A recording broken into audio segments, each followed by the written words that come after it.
Welcome back to the Life After Business podcast. This is episode 176, and this is the 2019 recap. The purpose of this podcast and why I've been doing this for 3.5 years now is because my goal is to bring you all the information you need to grow the value of your business with the end in mind, whatever that might look like for you.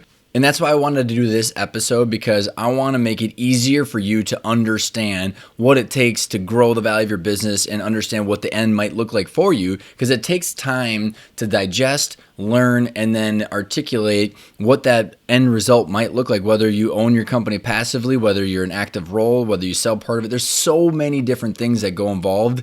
And the big takeaway is quit solving for annual income and solve for value creation. And then once you understand what the end might look like, whatever, if it's 20 years out or if it's 2 years out, creating value is going to help you solve all those problems by creating freedom and choices for yourself. So what I did today in this episode was I explained in more detail what the 5 growth and exit principles are. Then I described the top episodes from interviews with entrepreneurs that told their story and how they grew and sold. Then advisors that have talked about very technical things, and I layered them in each of the principles. So what I do is I start out talking about different entrepreneurs and their stories and why I liked those episodes particularly, and then I discuss each principle. So I give an overview of the principle, and then I explain why the top interviews in that principle are relevant. So for example, if an entrepreneur told a story about how they figured out what they wanted after the fact, or they didn't know what they wanted until after they sold, that goes into principle 1, which is your drivers.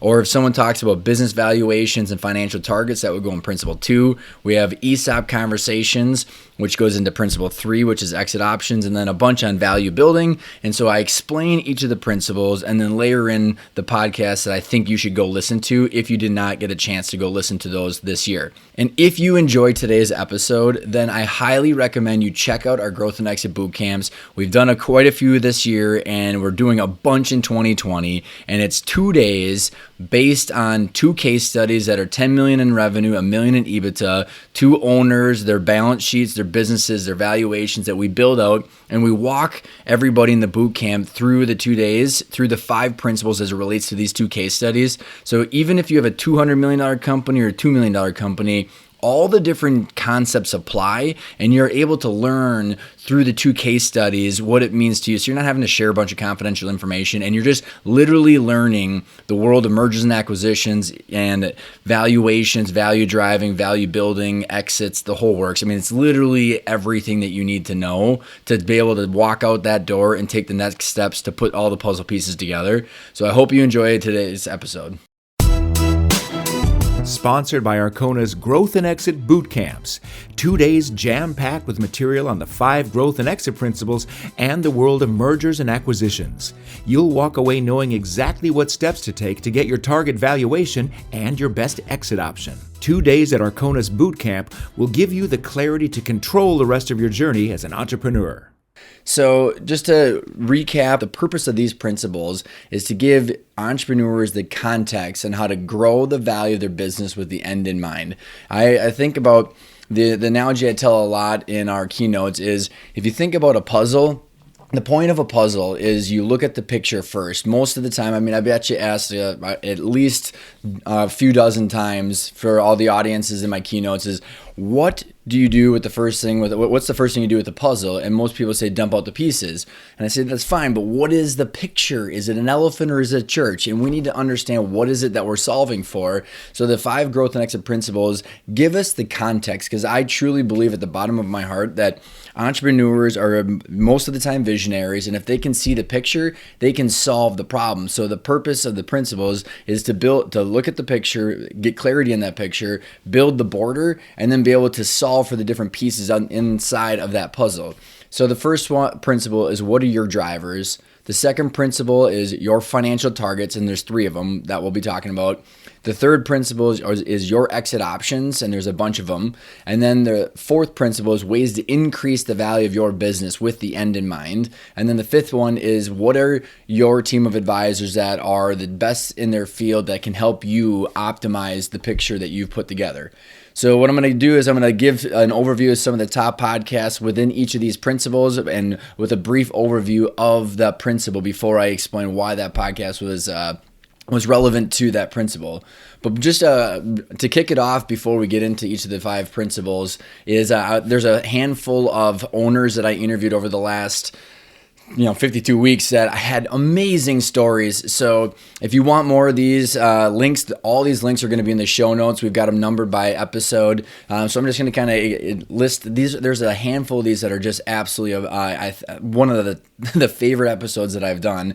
The first one is Stephanie Breedlove, who I interviewed her. It's episode 129, and she grew her company up to $9 million in revenue with $4.5 in EBITDA and had a $55 million exit. So Stephanie shares all about her book, how she grew her business using contracts and recurring revenue and a very small infrastructure into a machine that they sold to care.com, and then how she did that. She's an amazing woman, and she gives a lot of the transparency and how it actually went down from the numbers and everything. So if you want to really hear some of the guts of how someone did this, she did an amazing job. And then Jill Nelson on episode 137, the title is called Why Culture Matters, 1 BHAG and a $38 million private equity recap.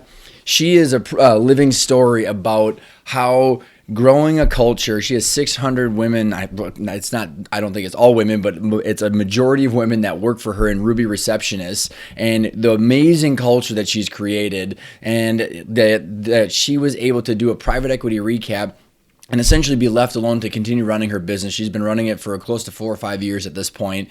And it shows you that if you interview the right private equity firms, you can take chips off the table and continue doing what you want to do. And then another one that I think is absolutely fantastic is it's episode 152, scaling from 0 to $170 million with a 40-hour work year. And that's year, not week. And that's with Scott Fritz. And he discusses his business model, how he was able to take his business and scale it by hiring the second in command. And there's a lot to be said about the biggest bottleneck that a lot of entrepreneurs has is how do you find that person that's just like you to the 80% mark? And he explains how he did that and then how he systematized his business to be able to scale it up to $170 million and then sell it. So there's a couple other links in the show notes if you want to get into some of the other owner stories, but there's an amazing amount of stories that entrepreneurs have shared that it's a journey growing and exiting and getting what you want, and they're unbelievably generous sharing that with everybody on the show. So the first principle, as we explain the principle, and then we're going to give some of the top podcasts that reflect that principle, is what are your drivers? And that's for you specifically, not the why as Simon Sinek puts it for your business, but what are your personal drivers why did you mortgage your house or why did you risk everything to become an entrepreneur? And what does success look like? Is that having freedom of your time and who you want to spend that with? Is it freedom to solve the problems that you want to? And knowing and articulating this is important as you think about the end in mind. And again, this doesn't mean that you're exiting your business. This means that you're engineering the life intentionally the way that you want to.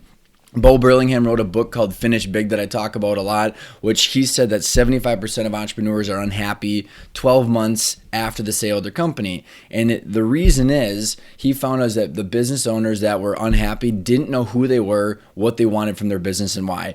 And I get it all the time is that I don't want to exit. But the reality is you don't have to exit your business, because you can continue running your business but take chips off the table. So as we look at the 5 principles, one of the first misnomers we need to debunk is exiting is not about completely walking away. There's exiting your roles and your management responsibilities and your W-2 pay versus ownership. So you can still own your business and be passively owning the business and not being in the day-to-day, or you could sell the ownership and continue running the business. So understanding what you want as it relates to those two facets is one of the core parts of the foundation to understanding how you build on top of that. And you need to understand how the business fits into your life. How much time do you want to spend in the business each day? How does your sense of purpose integrate with the business? What's your legacy, and how does the business fit into your legacy? What are the different things in your social life? Is it all your family and friends? And is it your passion? Because that'll help you understand how do you decouple your either management responsibilities and or your ownership. Because you can literally run the business until the day you die, but you can transition to ownership at the same time through ESOPs or family transitions, etc. So we need to understand as owners, what do you want and why? So some of the top podcasts this year that really share some owners that really figured it out or didn't figure it out, and they're able to show you what it's like if you don't do that intentional and reflective work, or if you do, how much more successful you can be. One of the best ones I did, obviously, is with Gino Wickman, and that's episode 174, and it's called The Entrepreneurial Leap, based on his new book. And he describes what soon-to-be entrepreneurs should do before they actually take the leap and start a business. And so it's unbelievably important that everybody that's about to start a business goes and reads that. But if you own a company, reading that is so humbling, because it's most of the time you read it and go, I didn't do that much intentional work. I succeeded to some degree, but I wish I would have articulated what kind of business I wanted to be in, products or services, how big I want it to be based on the headaches that I'm going to get. So really articulating that, even if you own your company, will help you reassess what do you want for the next stage of your company. Another one that I had an absolute blast on was episode 172 with Chris Yonkers, and it's how to create a vision to align your business and your life.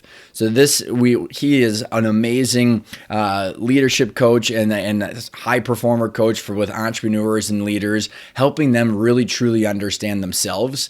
Because one of the big takeaway stories that he said in the book was, or in the podcast was, there was an entrepreneur that was growing and had worked himself out, but then he started meddling and creating fires. And he realized after working with Chris that he was creating fires because he figured out that in his self-talk, creating fires and struggling was the only way to truly be successful, which he debunked, and then was able to scale his business. I think it was close to twice the size by reassessing how he interacted with his company. Another one of my favorite ones was with Sonny Vanderbeck, episode 170, and it's how 1 week killed the perfect $1 billion deal. Sonny now owns a multi-billion-dollar private equity firm that's based in conscious capitalism. But why he did that and why he started doing that is because he sold his company. He had it almost sold to Compaq, which would have been the perfect buyer, but then HP bought him at the last second. The whole deal disappeared, and he found out what it was like selling to someone that did not believe what he believed, and his company vision was completely different than the person that bought him. And so we talk about reverse due diligence on buyers, how you can literally ask them what their plan is for the business, what the org chart is. So it's an amazing episode if you really want to start taking control over the questions you should be asking yourself. And then another one that I really enjoyed was episode 157, Chasing Perfection, Shatter the Illusion, and Minimize Self-Doubt and Maximize Success with Sue Hawks. And it's, again, another episode about us talking about, as entrepreneurs, we fake it till we make it.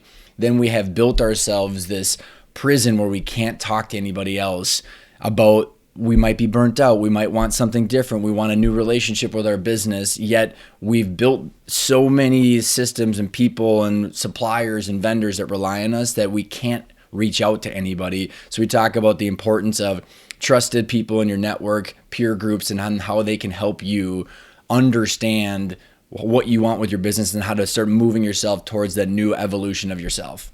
And again, the purpose of Principle 1 is to articulate to yourself what you want and why, and what you want as it relates to your business, because we need to start there before we start doing anything else. And then you can start engineering that point B. I talk about point B being in Google Maps. If you don't plug in point B, nothing happens. It's one of the most powerful tools, but if you don't know where you're going and why, how do you figure out where to stop, what tools to bring, what transportation method to use? You need to understand what your point B is, and reflecting and really building a plan is the first start of that. And listening to some of these episodes will be a great first start.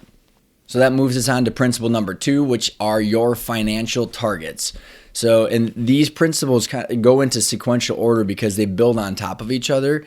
And principle number 2, financial targets, has 3 of them.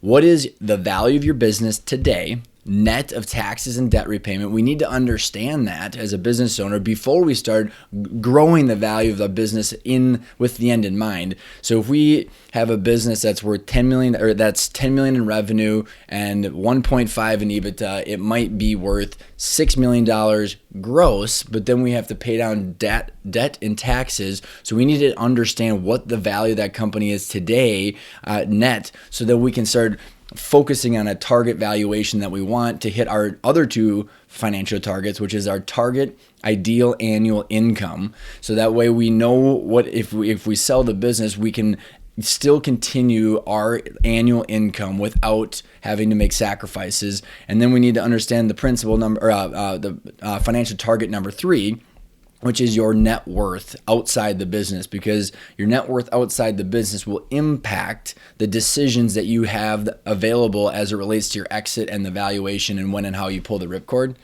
So there's a few podcasts that are fantastic for you to be able to start diving into this. That the first and best one that I absolutely love is episode 131, Understanding Business Valuations and Value Drivers, How to Double the Value of Your Company, with Ken Sangenario. So Ken, this also relates to principle number 4 of increased value, but Ken and I talk about business valuations. We talk about how they impact your financial targets, and he is the kind of the godfather behind some of the value driver systems that we use. So absolutely fantastic episode to start building your foundational knowledge on valuations as it relates to true, real valuations and how company-specific risk and the value of your company will impact what you get.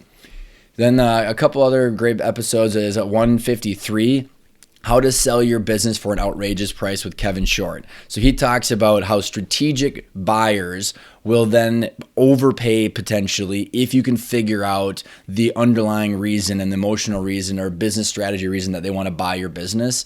So Ken and I talk in 131 about intrinsic value and essentially how the value of your business and the future cash flows is predictable, because you know based on the risk of your business what the value of the company is worth. But then your business valuation could also completely be different based on a buyer that has an underlying unknown reason to pay an astronomical amount of money for your business. And then the third episode that I absolutely loved on financial targets was 158 with Mike Malkowitz, which is Learn How to Profit First and Take Control of Your Business. Over the last 5 years, as I've dove into tons and tons of business owner balance sheets, personally and with the business, too many entrepreneurs are doing what Mike calls bank balanced financing. And so they look in their bank account every day or every month, and they say, well, we have money, let's spend it. If we don't have money, let's save it and let's cut. So it's this total whiplash based on what's in the bank, instead of forecasting out and saying, here's our budget, here's our forecast from the revenue, here's our forecast for the profits, and then how do we build a plan to go get there. So Mike talks about strategies and how to allocate for profit first, for taxes, and then how to really decouple the business and the business's cash flow from your personal cash flow. So not using the business as a piggy bank from the distributions in your salary, but also understanding how to reinvest in the business and have the business self-finance its growth, and how to be able to live within your means on your income, and then be able to understand how those fit together. So the key takeaway on the financial targets is that there are 3 of them to measure and monitor, and that's the value of your company, your target annual income, and then also your outside net worth and how that impacts the overall strategy that you're trying to hit. Because if you aren't measuring and monitoring your valuation and your net proceeds, you're measuring potentially the wrong thing. Too many times everybody I talk to is talking about their top line revenue, but they forget to tell you that they've got 4 partners, they're loaded with debt, and they'd walk away with nothing. So it's time to start focusing on the right financial targets, so that way you can then measure and monitor those going forward, regardless of whether you want to sell, so that way you can be focusing on value building strategies. So that takes us to principle number 3, which are exit options. So most entrepreneurs think that there's either sell, hire a broker, an investment banker, take it to market and sell it, or do some sort of internal transition. The reality is those are both available, but there's a ton of different combinations on how to do this depending on your timing, how much money you need up front versus over time, and then what your role is that you want. So again, if we're decoupling ownership from management roles and responsibilities, then we can make a plan for both of those and then align them correctly. So there's 5 different big buckets that we adhere to in the Growth and Exit Bootcamp, and we dive we have so much information on this, but we need to generalize these because then we can back into the different types of them. The first one are your internal exit options. So managers, family members, partners, and those are all going to be usually financial sales. And then there's the second bucket, which is acquisition entrepreneurs. So that's a wealthy individual or a search fund that's trying to go buy a job and then grow their wealth. And they usually have either bank backing and financing or some wealthy individual that's financing them. And they're going to go in there and it's going to be their vision to take and grow and run with that business and the new vision. The third bucket of exit options is ESOPs, which is your employee stock ownership plan. And that's selling your company to your employees using leverage and bank financing. And it turns into a retirement program. So you can literally keep running your company without having to have all the financial risks. So you're actually it's an ownership transition instead of an actual management transition. So you can de-risk yourself and then continue running your company. And then the fourth bucket is private equity. So there's traditional and then there's family office private equity, but these are professional business buyers that are going to go buy your business, grow it for a profit. Some of them have hold periods, some of them do not. And we're going to talk about a couple podcasts that are going to be great about that. And then the fifth one of the exit options is your strategic buyer. And those are competitors, large corporations, someone up and down your supply chain. And each one of these exit options is going to impact a few things. 1, the valuation that is paid. 2, the amount of money you get up front. 3, the amount of money you take over time. And then 4th, the most important thing is what roles and responsibilities you have post-closing. Are you walking away completely and it's no longer your business, or is it going to take 10 years because you just transitioned ownership and not management responsibilities? So that's why we need to stack your exit options on top of your financial targets and then also your personal drivers. So we need to understand how each of these exit options impacts what you want and why, from culture, legacy, timing, from principle number 1 in your drivers, and then principle number 2, the valuation, how much you get at closing versus over time. So some of the podcast episodes in 2019 that are fantastic about this, that dive into this, is number 140, which is selling a family business, his son's perspective, with John Gratuity. And this is a good lesson for anybody in a family business that wants to really hear from the son's perspective about how painfully emotional it was and how they ended up selling the business, and they didn't have to if they would have just communicated. So a lot of life lessons in that episode. One of my favorite episodes was with Dave Deal, episode 164, What is an ESOP? A deep dive on how employee stock ownership plans work. If you are interested in ESOPs, if you have heard horror stories and you want them to be debunked, you got to listen to this episode. I mean, the amount of information that Dave explains in this, we take it from start to finish, when and how owners get their money, different ways that they're structured. I think ESOPs are one of the most amazing mechanisms to get your money out of the business, get paid fair market value, and continue running your company and manage your legacy. So if you've built a valuable business, it's just amazing, and it takes a lot of time to learn how that works. So I suggest listening to that episode to start your journey on learning how ESOPs work. And by the way, we spent about an hour and a half in our 2-day Growth and Exit Bootcamp, mapping this whole out, whiteboarding it, explaining how the money flows, how the whole structure works. So check out our bootcamp too, because that's even deeper dive into ESOPs. Another one is 156 with Jack Stack, who wrote the book, The Great Game of Business.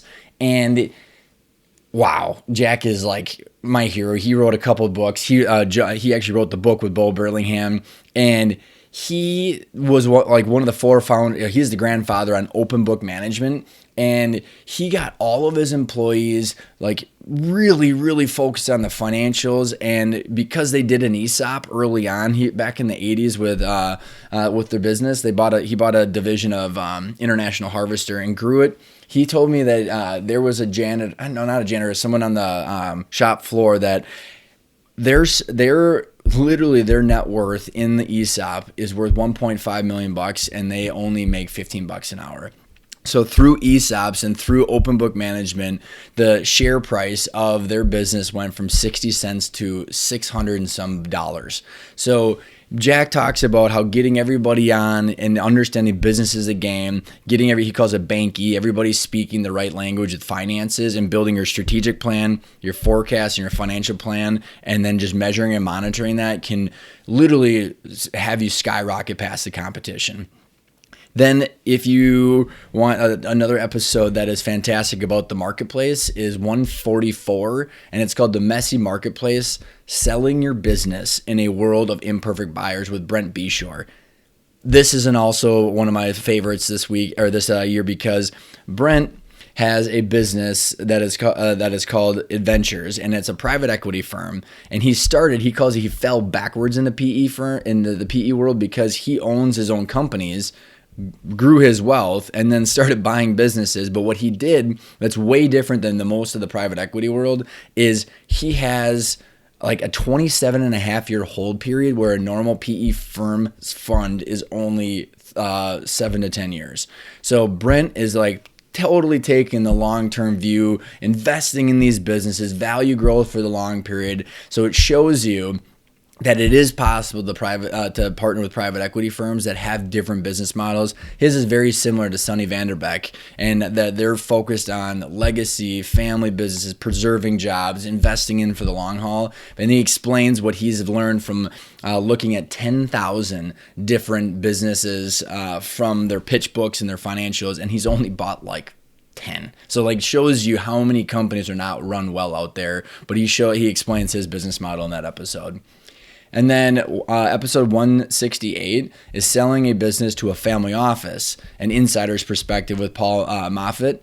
And Paul describes how the company that he works for is a family office that is run by a $1 billion family here in town in the Twin Cities, and how they again think the long haul, and they have a slice of their portfolio that's literally investing in privately held companies, so no hold period as well, long-term growth. So he explains the difference between private equity and family offices and how their motives and their structures will impact, again, your drivers and your financial targets. So the point of the exit options is learning more and more about these doesn't mean you're exiting. I want to just really get that through everybody's head, because this is about learning what the end could be like.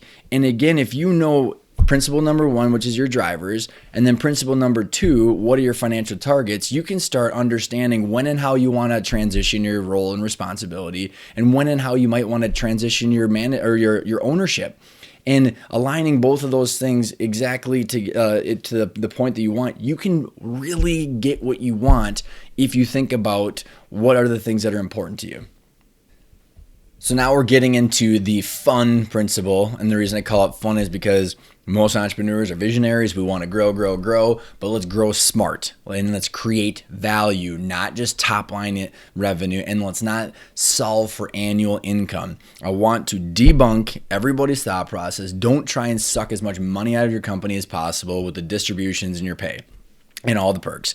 Totally necessary and totally rewarding to do what you need to do and to enjoy the business. But if you're sacrificing value creation because you're sucking all the money out of the company, you're going to learn when you go to sell and you're burnt out and your company is worth a fraction of what it could be. So if you're focusing on value creation, just like private equity firms do, or professional buyers, or just like real estate investors who buy a building to reinvest in it, use the cash flow to reinvest, and you're going to realize millions of dollars on the back end when and how you ever decide to exit. So there's 3 things that make your company worth more money, and that is sustainable, predictable, and transferable cash flow. the more sustainable, predictable, and transferable your cash flow, the less risky your cash flow is, and the more the company is worth. If you have $1 million in cash flow and there's a high probability it's gonna be there at the end of the year, and then in 3 to 5 years, the more your company's worth. And by the way, the more fun of a business it is to own.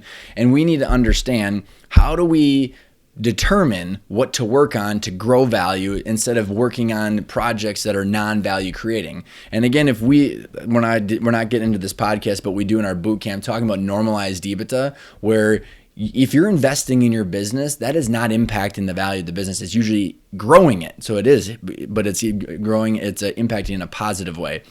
Most people don't want to invest in the ERP systems or hire the right people, but they're impacting and decreasing the value of their company.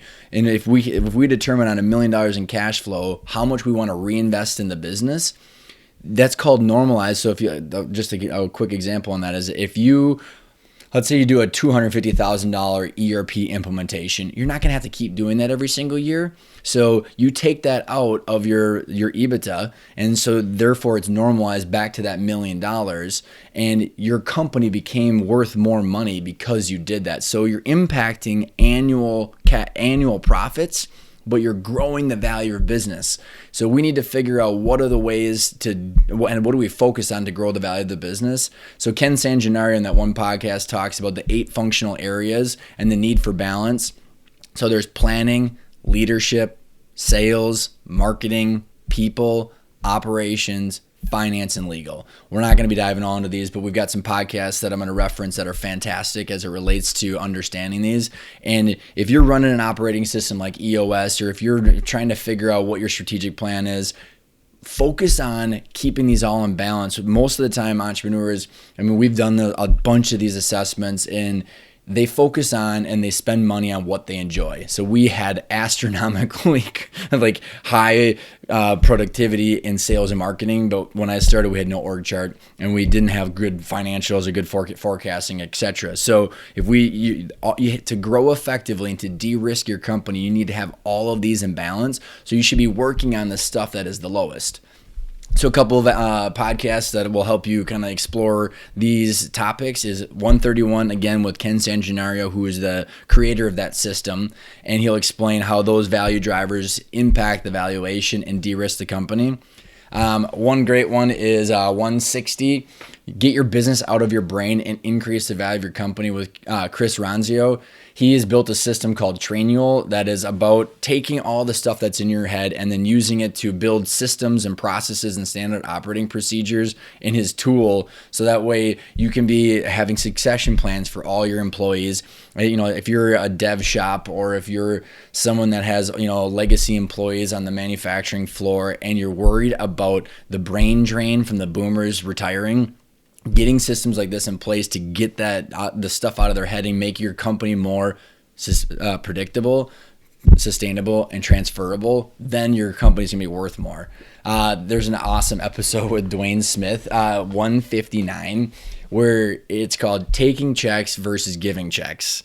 5 key elements to a 15% annual growth. Dwayne and his partners have taken his company from 9 million to 90 million over the last 10 some years, because they built their own operating system for kind of like EOS, and then how they implement their strategic plans is insane. And they have grown at 15% annually year over year by building teams of high performers and by repeatedly doing the right projects over and over and over and over again. So fantastic episode. And then 173 is called Growing and Selling a Company from the Integrators, which is the second in command, your COO or president, perspective, with Jonathan JT Thielen. And JT, he explains how they took their company from that was purchased for $2 million to grow it up to $10 million in revenue and a very large EBITDA to sell it, and how he was systematically building out his sales force and building out his systems. And again, it was worth an insane amount of money at the end of that, because these people and these systems and these podcasts are talking about how to grow the value of the business, not your annual income. And again, you don't need to sell the business. This is just about doing what's right and growing the value of the business, just like a professional business buyer, like a private equity firm would do. So regardless of whether you're going to sell, you might as well focus on the right projects and the right strategies to grow the value of the business that gives you more freedom and options to do whatever you want, when and however you choose to decide to exit your ownership. So as you can see, as we've been building up on top of these principles, you can't take one of them out and they build on top of each other, because now when we get to principle number 5, which is your team of advisors, they can optimize your plan. If you haven't figured out your core drivers, what you want, what your financial targets are, the ideal, primary exit option, even if it's, 5, 10, 15, 20 years down the road, and then your projects and value creation, no one else can really help you because they don't know what you want. So, we were a victim of this situation too, when we'd have all of our advisors, so legal, tax, finance, wealth, banking, insurance, investment bankers, consultants, they didn't know where we were trying to go because we didn't. We were chasing top line revenue, or we were chasing the next deal, and we didn't articulate this. So then therefore we were dealing with fragmented advice all over the place. And the analogy I give in our keynote and in the boot camp is if you don't have a blueprint and a budget, how in the heck can all the subcontractors help you build something? And if you have a building, you couldn't ask the top electrical contractor to engineer the best infrastructure if he or she has no idea what the budget is or what the building is. So the 4 principles ahead of this build that picture of that puzzle and that blueprint, and now we can hire the right people to optimize this plan. So if we have, and a note on this is you got to hire the right people. They've got to be in the industry, whether it's whatever their trade is, legal, tax, wealth, etc. Make sure that they've done it and they work with entrepreneurs, because it's complex. You have lots of entities, corporate structures, you got buildings, you got people, partners, all this stuff. Get the people that have been there, done that a bunch of times, because we left millions of dollars on the table by not hiring the right people. And then the second part is, once you hire those people, get them to collaborate. If you're the general contractor and you're the one that is guiding the picture, then you can see who's got too big of egos or who doesn't, and you can help them collaborate. Because if I was going to sit here and try and solve a problem by myself, I'm going to run out of ideas. But if you have 4 or 5 people from the tax strategist, the legal strategist, your wealth strategist, your real estate, or your investment banker, or whoever it might be, it's amazing how even their ideas combined together can bring an idea that has never been come to the surface without everybody collaborating.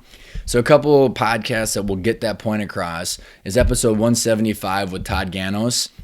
How to save yourself millions in your exit by hiring the right team of advisors. Todd's the one that showed me how I left millions on the table right after we sold, because he was like, well, you could have done this, you could have done that, you could have done this strategy. And I'm just like, okay, thank you very much. So very, very rough and expensive learning lessons. But Todd in this episode explains the importance of hiring the right people, planning out your technical infrastructure years in advance, so that way you're ready for the out of the blue offer. Because even if you were growing, had no intention to sell, but an out of the blue offer happens, there's certain strategies that are just off the table because the IRS would look at them like tax avoidance. So listen to that episode to kind of set the stage and the context on how the different dialogues should be happening between the advisors. And then there's an episode 161, which is the role of an M&A attorney, due diligence, and how to maximize your sale price. Dan Grimsrud, who is an M&A attorney here in town, and I talk about how collaborating with advisors, understanding the different designations, and working towards a deal, there's so many takeaways in that episode. Because Dan was saying, like, if the owner hasn't done the first 4 principles, his goal is to get the deal done, but he doesn't necessarily know if they haven't done their homework of whether they're going to be financially free at the end, or whether the terms and conditions are exactly in line with their drivers. The goal is to get the deal done. So the more he has other people next to him that are collaborating in light of where the owner wants to go, the better everybody's going to be. So wonderful episode. And it's not just on legal. He explains different designations and how everybody should be working together. And then the other episode is 153 again with Kevin Short on how to sell your business for an outrageous price, just explaining how having the right people that have been there, done that, will literally pay for themselves. So the takeaway with the team of advisors is, yes, there will be investments needed on the right people, but we all know what hiring the rock stars looks like. It's expensive, but they pay for themselves. So understanding that if they get it, they want it, they got the capacity as it relates to their your advisors. And if you've had people that you've outgrown, deal with it. Yes, it's uncomfortable to deal with your attorney that you did your articles of incorporation that doesn't do M&A, or your tax or your CPA strategist that's just filing your returns and has never done a deal before. It is worth it if you figure out, start interviewing, start meeting with people, because you can't sacrifice a C team when you're going to the Super Bowl for when and how you decide to exit. And again, this is years and years in advance, because you could be saving money well before you even decide to sell. So the main takeaway out of this episode, recap of the 2019 of the top episodes. All of these shows and these links will be in the show notes of this episode, so you can go on there. You can go and explore any of the episodes that were the most intriguing to you. I also did a video, so the video is on the podcast website as well. So I was going through the PowerPoint as we were going through this, and then the purpose is that value growth and value creation brings you options and freedom. For 2020, choose to not be the owner that gets burnt out or something happens, and then you start having these phone calls and you realize you are literally way away from your ideal goal. You're going to have to sell to a third party, gut your company, or do something you don't want to do. I see it too often. I have phone calls every single week of, I want to sell and it's too late. And the opposite is, I don't want to sell, so they don't think about it. Choose to be the person that's in the middle, that's intentionally growing value, that creates options and freedom for yourself, and do the right things, because you're going to have a more enjoyable life and a more enjoyable business, and you're literally going to increase your odds and your probability of getting exactly what you want. If you want more information on all of this, we have growth and exit boot camps that are 2 days, and it's a crash course on the 5 principles. We have 2 case studies that are 10 million in revenue, 1 million in EBITDA, and we walk through how each of these owners and their businesses impacts on their drivers. We'll go through valuations, their net proceeds calculators, how it relates to their outside income, and then how all the different exit options work. We spend time on private equity firms, ESOPs, family transitions, and then relate those to the case studies about how those different exits impact those case studies' financial targets and their value driver and their personal drivers. Then we walk through the 8 categories of value drivers, and then we dive into strategic planning, financial forecasting, sales and marketing, so we can show you what good looks like, so that way you can make your company more sustainable, predictable, and transferable. And then we walk through the team of advisors and how to hire the best in class, so that way you can get what you want. I hope that was helpful. If you want, again, go to the show notes. There's a bunch of links out there to all the episodes. Check out one of our boot camps. Make it a priority for 2021. Or I'm sorry, we're not a year in advance yet. So make it a priority for 2020, because I swear in my life it'll change your outcome and how you look at your business and look at the world, and we'll give you your money back if you did not enjoy it after the 2 days, because it hasn't happened, and we've had tons of people that have walked out and have completely recalibrated what they're marching towards. So with that being said, Happy New Year, and I will talk to you next